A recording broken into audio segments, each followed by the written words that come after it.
halkan guutuu maali rakkummaan kun maali badimmaa nagana nu uumne maaliidha minaa xaffaan yaa xaffaa nagara alle wantummaan balleessine gonkuuma jira Oromoo nutti hima egaa amantaan keenya quraanni keenya egaa yaaluun dandeenya gara amantaa pheenxeettan deeba jedhee dheengadda asirratti paasterii tokko chanatti dhufuun dhabe nam tokko naasi paasterii gubbaadhaan dhufe keessaanis deemee ijoollee baay'een dubbisee amanuun dandeenya jechuudha maaliif haga amantaa koo anjabeessuu fi haga amantaa koo an kabaju waan beekaniif nam tokko natti dhufuun dandeenya maali hin dadhabne jechuudha hin dadhabne bakka wantummaan nu gochuu dandeenya hin jiru jechuudha dhugaa rabbii uffata achi qabannee uffata sanii asin qajeelle asin seenne uffata ishee achitti dhiibnee kiyya achitti dhiibnee qullaa garaajimaanii galle mana qabanne mana saniillee hin jijjiiranne amma deebinee manni keessa jiru mana keessa jiru keessatti CID'n dhufee nu marsee wanti nun gooneen jiru isinii galee wantummaan nun gooneen jiru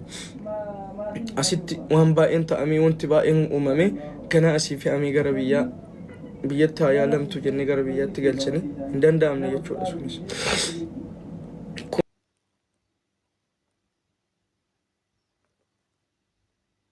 Nuti waa balleessinee jiraanne yoo ani badii qabaadhe yoo nuti badii qabaanne nu gilaafachuu ana mataa koo balleessuudha malee jaartiin koo wantummaan isin goote gonkuman jiru jedhee nama naan gaafa suudii jirtulee nagahaan turte hamma na biratti dabalamte kan hunda kan taate jechuudha hamma nuti miidiyaa kana irratti bakka jaalala keenya ibsachuu jammarreerraa kaaseeti kun wanti hundi kan ta'an biyaansi ji'a lamaaf amma gargara jirra wal biran jiru akkuma isinitti argitan kichiinii seenee ofii kootii nyaata dalagadha yoo isin achitti shaarjatti yoo nyaata dalagusan ishiin dhibamtee algaarraa ka'uu dadhabdeeti mucayyoon nagahaan dhuftee isin argitan harkaa luka qabamteetiin kaatee waa dalagachuu dadhabbaaf ankichiin seenee waa dalagaafii ture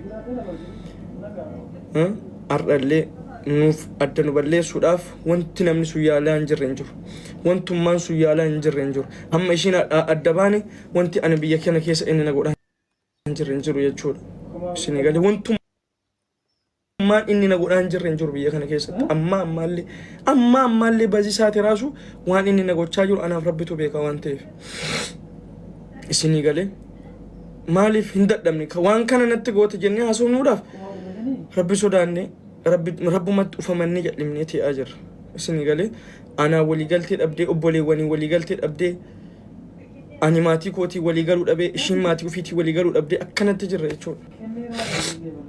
Kana jechuun dammoo jireenya keessatti wanti hundinuu bataamii kabbaadidha wanti hin ulfaanne hin jiru wanti hin darbines hin jiru tarii dammoo gaaf tokko walitti deebinee tokko ta'uu dandeenya tarii dammoo akkuma isin argartan kanatti kophaa keenya jiraachuu dandeenya jechuudha maaliif akka isaan itti hojjetan yoo waliin jiraatan ishiin hinduuti inni maraataadha kan isaan itti hojjetanii jiranii ishiin hinduuti inni hin maraataadha kana dammoo rabbiillee eeyyamuyyuu maaliif jennaan guyyaa malee rabbi uumaa naman godhu guyyaa malee duniyaa dhabuu dandeenya duniyaa kassaruu dandeenya gin lubbuun nama harka namaatii miti harka rabbii jirti malee akka itti yaadde akka inni yaade sun hin ta'uufi gonkumallee aysa akkaallee akka ati yaadde akka ishii yaadde sun hin ta'amuufis isiniif hin ta'amullee gaaf tokko walitti deebine akka abdiin qaba yoo walitti deebine yoo walitti hin deebine inshallah rabbi akkanumatti jaarta'uu naan jedhe akkanumatti dhaabbadheen jaara malee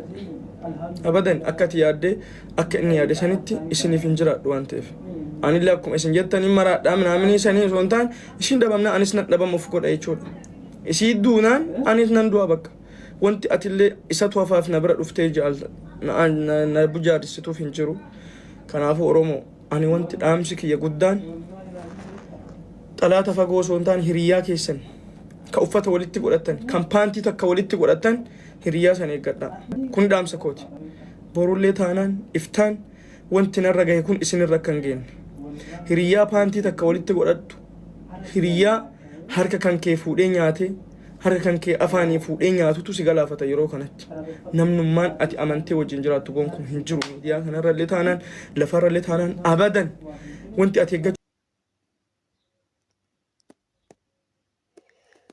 Kudima ijoollee maaltu deemaa jira biyya Dubaay kana keessatti tokkoffaa irratti qamamochi mana madaami jechuudha warri akkanaa mana madaami jirtan mana kontiraataa jirtan jechuudha baguma rabbi mana kontiraataa keessa nu tursiise jedhaatii du'aayii godhadha warri hiriyyaa tiyyaa maaloo tiyya jettanii hiriyyaa takka qabaattanii biyya namaa kana keessatti warri hojii gabbaatanii waan nyaanni warri uffata irraa jijjiirattanii hin uffan warra akkanaa mana kontiraataa jirtan alhamdulillah jedha.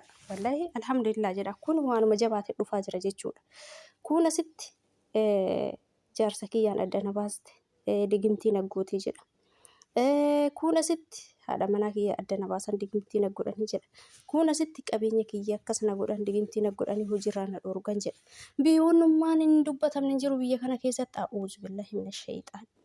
Qoy maal taate Dubaay jalqaba hattummaan beekamte. Hattummaan beekamte jalqaba jechuudha. Hattuu Dubaay jedhanii yoo sarchi godhan jechuudha akka jiruun uummanni ija babaasee gayyaa'a jechuudha. Kan maal isin nama gaariin beekta miidiyaa kanarratti. Amma immoo itti aansee waa'ee digimtiitiin asii ha'an jechuudha. Maal jechuudha? A'uuzu billaa aaraa baddee jirti habashaan teenya jechuudha. Rabbiin waan akkanaa irraa nama haatiisuun isin jedha obboleeyyan kiyyaa. Dhugaa rabbii yeroo baay'ee namarraa fagaatanii jiraachuun ni maala jechuudha. Yeroo baay'ee jechuudha waan akkanaa namni deemu nama si dhiyaatu nama si wajjin nyaatu nama si wajjin dhugu jechuudha. Akka nama ta'ee nama gaarii fakkaatee keessi isaa sheexaana diinaa jechuudha. Ilkaanis kolfaa ka keessi isaa buufa marga keessaa fakkaatee si iddoo hedduutu jira jechuudha. Kanaaf bakkuma feetanuu jiraadha. Akkuma feetanitti jiraadha.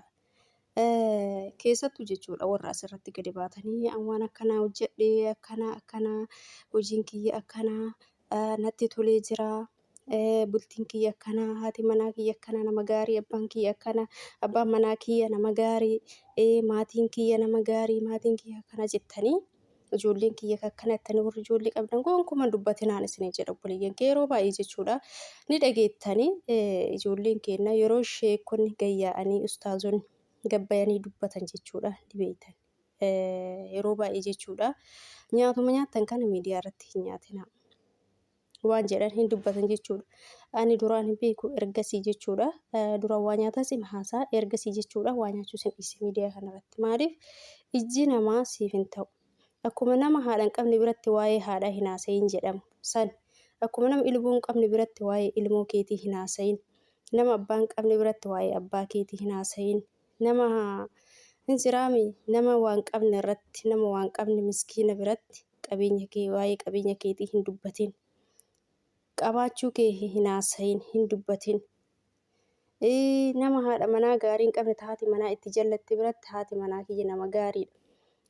Amala qabeettiidhatti waa'ee haadha manaa keetii hin haasayin akkasuma dubartiinis waa'ee abbaa manaa keetii abbaan manaa kiyya nama gaarii jettee eenyuma birattuu hin haasayin. Akkuma jedhamu san maaliif namni sun yookaan budaa qabaatee budaan si nyaataa bichaa osoo hin ta'in rifannoon namni sun sitti rifatu hin rifata jechuudha. Namni sun fakkeenyaaf nama haadha hin qabne biratti haati tiyyata akkana haati tiyya akkana naa gooti haati tiyya bara akkana jettee ka dubbattu nama san qalbii isaattu caba jechuudha. Qalbii isaa sitti cabdi sii galee kanaaf rifannoon isaa nama sanii immoo irra si buusuu danda'a jechuudha. Yookaan haadha sanuu dhabuu dandeetta yookaan ilmoo sanuu dhabuu dandeetta jechuudha. Hin beekamu namni budaa qabaatee fi miti sada wanni jedhamu jira. Kanaaf ijoolleen keenya yeroo baay'ee hin dubbatan amma mucaan kun yeroo baay'ee jechuudha namni hunduu ka beeku hin argina. Bakka haadha manaa isaa kana baay'ee jaalata baay'ee kunuunsa baay'ee waa'ee isii haasaa bakka maqaa addaatii yaamaa yeroo baay'ee jechuudha. Akkasuma namni hundi